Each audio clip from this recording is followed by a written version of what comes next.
आज का मन्ना, दिव्य सद्गुण और मानवीय गुण। बाइबल के पद, यूहन्ना 1:1। आदि में वचन था और वचन परमेश्वर के साथ था और वचन परमेश्वर था। यूहन्ना 1:14। और वचन देहधारी हुआ। लूका 9:22। और उसने कहा, मनुष्य के पुत्र के लिए अवश्य है कि वह बहुत दुख उठाए, और पुरनिये और महायाजक और शास्त्री उसे तुच्छ समझकर मार डालें, और वह तीसरे दिन जी उठे। सेवकाई के शब्द, मनुष्य उद्धारकर्ता के रूप में प्रभु यीशु में दिव्य सद्गुणों के साथ दिव्य स्वभाव और मानवीय गुणों के साथ मानवीय स्वभाव दोनों हैं। दिव्य सद्गुण परमेश्वर क्या है और उसके पास क्या है, जैसे प्रेम, ज्योति, पवित्रता, धार्मिकता आदि से संबंधित है।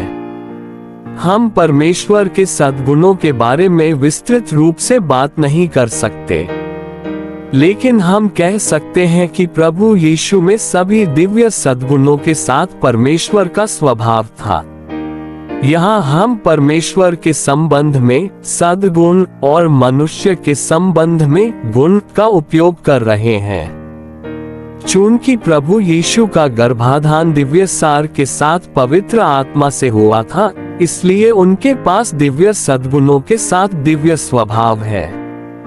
चूंकि उनका जन्म मानवीय सार के साथ एक मानव कुंवारी से हुआ था, इसलिए उनके पास मानवीय गुण हैं। इसलिए जब वे पृथ्वी पर थे तो उन्होंने ऐसा जीवन जिया जो मानवीय और दिव्य दोनों था। वे एक मनुष्य थे जो मानवीय जीवन जी रहे थे, लेकिन उस मानवीय जीवन में दिव्य सद्गुण व्यक्त किए गए थे। यूहन्ना 1:1 और 14 के अनुसार आदि में वचन था, वचन परमेश्वर था, और यह वचन जो परमेश्वर है देहधारी हुआ। परमेश्वर ने मानवता में खुद को अभिव्यक्त करने के लिए जीवन जीने के लिए देह धारण किया। यूहन्ना में हम परमेश्वर को मानवता में अभिव्यक्त करते हुए देखते हैं।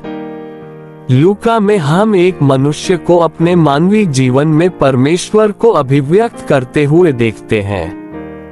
जब यह मनुष्य पृथ्वी पर जीता था तो उसके जीने में परमेश्वर के सद्गुण अभिव्यक्त होते थे।